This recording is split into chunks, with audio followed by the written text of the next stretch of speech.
Very good morning to you. Thanks so much for joining us. Helen, what's your take on this? You're concerned the extent of the hot weather might have on particular the older members of the population. Good morning. Yes, I think we're concerned that heat waves are becoming more and more frequent every single summer, and that older people are particularly vulnerable to suffer from those conditions. And some House of Commons Library research that we've done showed that nearly 1,000 people were impacted and died in care homes and in the NHS last year because of excessive heat. So what we're calling on the government to do is to say, we've got a capital programme for the NHS going forward. Let's make sure that's addressing this problem of increasingly severe heat waves, and make sure that we're heat-proofing those settings going forward so that we don't have this excessive heat impacting on people that are already poorly and in hospital. That data you quoted, is the excessive heat the sole reason for those excess deaths? Well, obviously, these are older people that are much more vulnerable.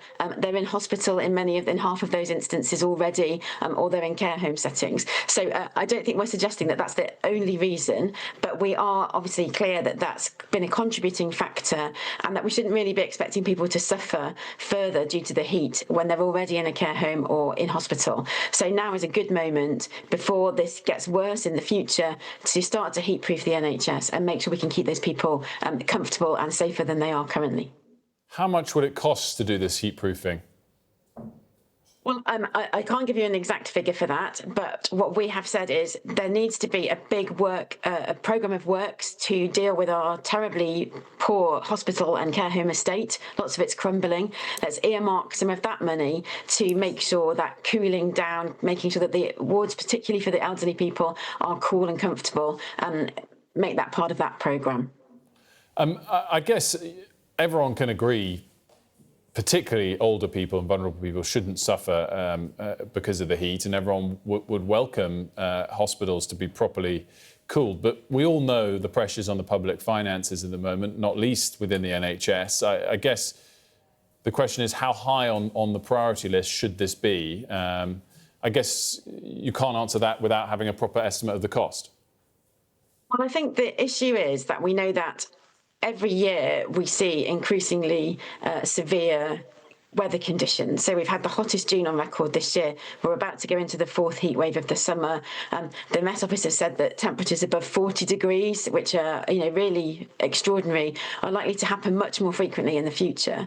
So let's not wait until this is a real crisis where where people are dying only because of the heat. Let's get on top of that now, build that into the programme of maintenance works, and make sure that we've got an NHS estate that's fit for the future, because this isn't a problem just for this year. This is a problem that's going to get worse every year, well, as we can all see with our own eyes, and as we have been forecasted by the Met Office. I wanted to get your take on a couple of other stories whilst you're here, if that's all right, Helen.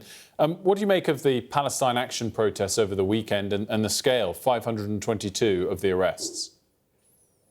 Well, Liberal Democrats were concerned about the prescribing of Palestine Action. We think they've clearly broken the law, and it should be prosecuted for the criminal damage that they caused to the RAF and in other instances as well.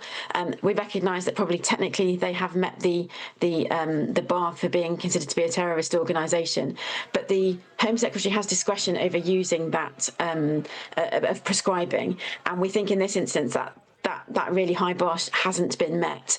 And so to see people arrested just because they're holding signs when they're otherwise engaged in a peaceful protest, I think is a shame. I think the Home Secretary should go back and have another look at whether that's what she wanted to achieve with prescribing Palestine Action.